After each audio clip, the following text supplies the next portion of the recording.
Alors, je vais parler en français. Est-ce que vous avez déjà remarqué que quand vous avez un problème, vous êtes concentré sur ce problème bouffe votre vie, bouffe votre quotidien, vous ne faites qu'y penser. Est-ce que vous avez déjà remarqué que, comme par hasard, beaucoup d'autres problèmes arrivent derrière? Non, ça vous est jamais arrivé? Si, voilà. Tout s'aligne, hein, tout s'aligne. On appelle ça au Cameroun le ndoutou, la sorcellerie, baloc, le son envoyé par le voisin qui est trop jaloux. En fait, non, il y a une explication très rationnelle et très crédible à ce qui se passe. C'est ce qu'on appelle en d'autres termes la loi de Murphy. La loi de Murphy veut que quand quelque chose va mal, tout ce qui est lié à cette chose ou tout ce qui est dans votre vie va aussi mal. En somme, les problèmes viennent en légion.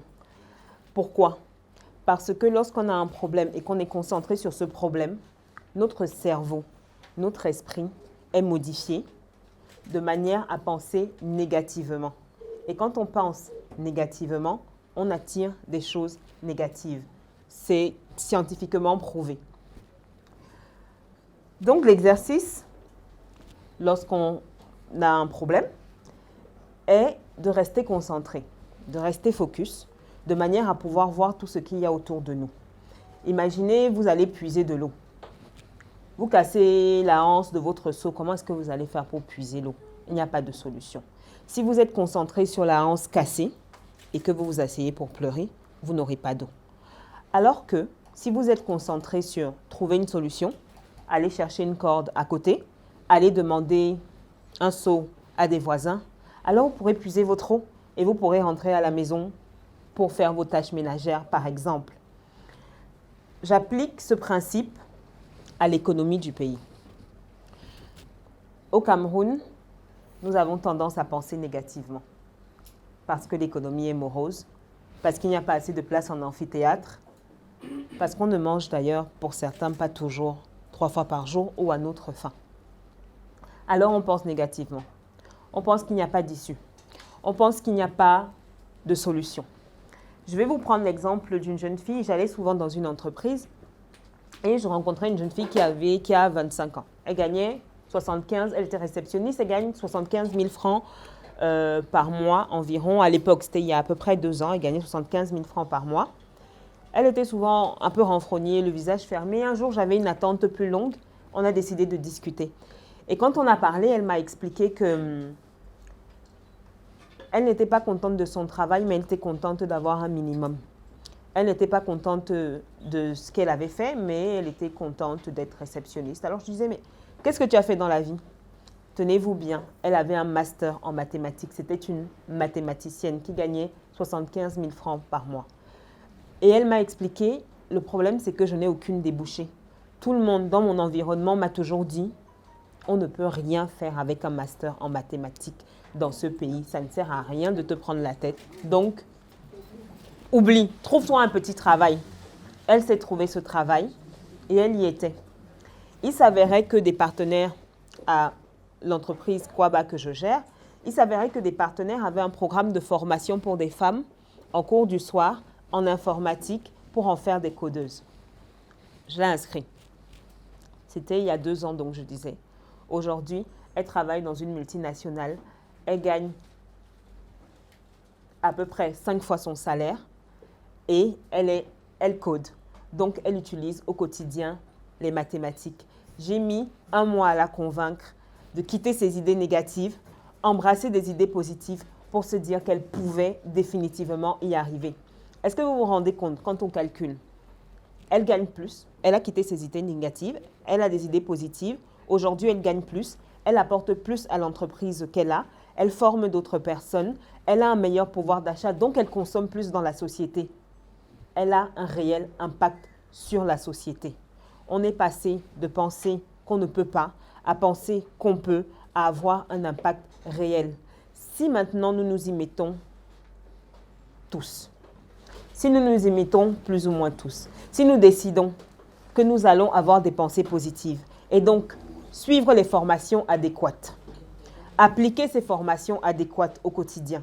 Si nous pensons qu'avec nos pensées positives, nous sommes capables de réinventer et de réécrire notre histoire tous les jours, Si nous pensons qu'avec cette pensée positive, nous sommes en capacité d'être ce que nous rêvons depuis que nous sommes petits, et le professeur l'a bien expliqué tout à l'heure, si nous pensons que nous pouvons atteindre nos objectifs, alors nous pouvons atteindre nos objectifs.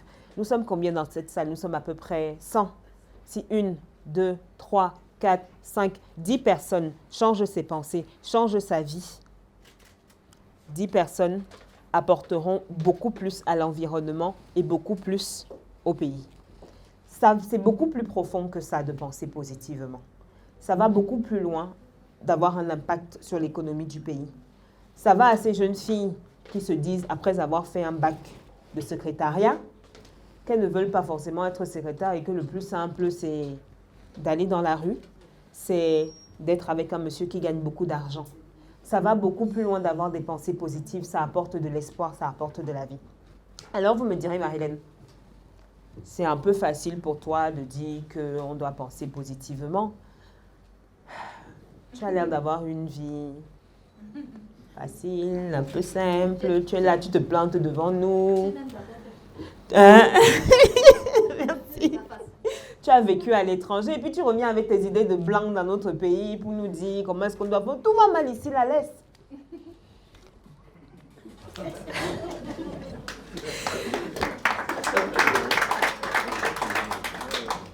Alors non, ça n'a pas été facile. Quand je suis partie à l'étranger, mon premier stage d'abord, puis emploi, je l'ai trouvé chez Puma. Alors, je n'avais pas les qualifications nécessaires. J'ai commencé à coder, j'ai appris à coder pour créer un petit site web, pour envoyer mon CV, pour avoir l'air original. C'était à peu près en 2008, pour avoir l'air un peu original. Donc, j'ai envoyé mon CV à plusieurs entreprises. Des entreprises comme Christian Dior, Ralph Lauren, etc. m'ont contacté. Et j'ai décidé de partir chez Puma parce qu'ils ont organisé la première Coupe du Monde en Afrique et c'était juste génial. Je suis allée là-bas et c'était horrible. À certains moments, on me demandait de balayer et d'essuyer le sol. Très intéressant. Cependant, quand j'ai eu ce stage, une amie est venue me voir et m'a dit « Mais comment est-ce que tu as fait pour avoir ce stage puis ce travail ?» Moi, je suis dans une entreprise dans une école spécialisée, mais je cherche, je ne trouve pas, parce que je pensais que je pouvais y arriver. Je l'ai trouvé, j'ai foncé. Après ça, je suis allée au Figaro. Le Figaro qui est l'un des plus grands, on va dire, journaux au monde, mais qui est plutôt axé droite, anti-immigrant, anti-un peu noir, anti-etc., mais qui avait beaucoup d'attractivité pour moi. Donc, je suis allée au Figaro et j'ai vu une annonce passer sur Twitter. Je me suis connectée sur Twitter, j'ai vu une annonce passer. J'ai saisi l'occasion, j'ai postulé. Et puis, je suis allée dans mon université. Donc, j'étais à l'université de Bordeaux. Et puis, j'ai montré à la dame, voilà, j'ai un stage qui peut déboucher sur un CDD au Figaro. Et la dame m'a regardée, elle m'a dit, mais comment ça? Ben, c'est pas possible. Je dis, mais si, c'est possible. Ah non, c'est pas possible. Ici, là, on n'a jamais travaillé avec ce genre d'entreprise. Comment ça se fait que toi, tu vas travailler avec ce genre d'entreprise? Elle a traîné pour faire les papiers. Et puis, à un moment, le Figaro m'appelle et me dit, écoutez, je suis désolée, mais là, ça traîne trop. Ça va pas être possible pour vous. Je suis partie à Paris. Je suis allée leur parler. Je leur ai dit, je serai la meilleure candidate que vous aurez. Ayez un peu de patience.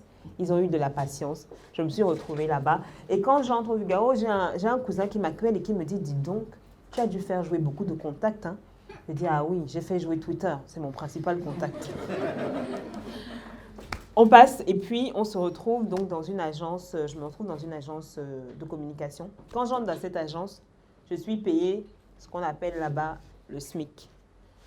En gros, mon loyer et mes charges dépassaient l'argent que je gagnais en entreprise. Je marchais tous les jours pour aller au travail. Ce n'était pas très loin, heureusement. Mais je marchais pour aller au travail et je finissais tous les jours quasiment à 22h. Je disais tout le temps à ma nounou, « Ah, je pense que toi, tu es plus riche que moi à la fin du mois. Tellement je te donne de l'argent parce que je finis tard. » Et c'était quasiment le cas parce que des fois, elle me prêtait même l'argent.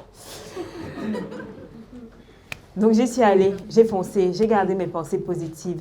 Et quand je suis sortie de là, ça n'a pas été facile. À aucun moment, ça n'a été facile. Ce n'est jamais facile pour personne. Ce n'est pas facile de se dire que quand on vient de loin, on va manger tous les jours. Ce n'est pas facile de se dire qu'on va atteindre certains objectifs. Et ce n'est pas facile de se dire qu'on va rencontrer des gens extraordinaires. Pourtant, on rencontre des gens extraordinaires. Après, j'ai monté mon entreprise. Quand j'ai monté mon entreprise et je suis venue au Cameroun, tout le monde m'a dit, écoute,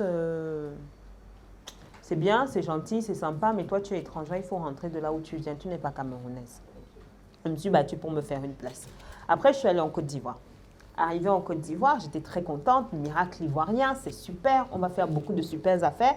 Je me suis fait cambrioler 4 fois en un an. C'était super. Dont une fois où je me suis retrouvée avec le monsieur en caleçon juste en caleçon dans mon salon qui venait prendre mon ordinateur, qui me dit, bon, bah écoute, j'ai pris, hein, merci. Puis je suis rentrée au Cameroun définitivement. Et aujourd'hui, je suis au Cameroun et je vois que tout le monde est un peu négatif. Mais je voulais vous dire, les amis, soyons positifs. Soyons tous positifs. Battons-nous. Ce n'est pas facile, ce n'est pas facile pour personne. Mais battons-nous. Parce que si chacun d'entre vous se bat aujourd'hui, alors tous ensemble, on peut créer une nation. On a un pouvoir extraordinaire. Et le pouvoir extraordinaire que nous avons, hommes comme femmes, c'est de créer un pays qui va au-delà des espérances que nous avons.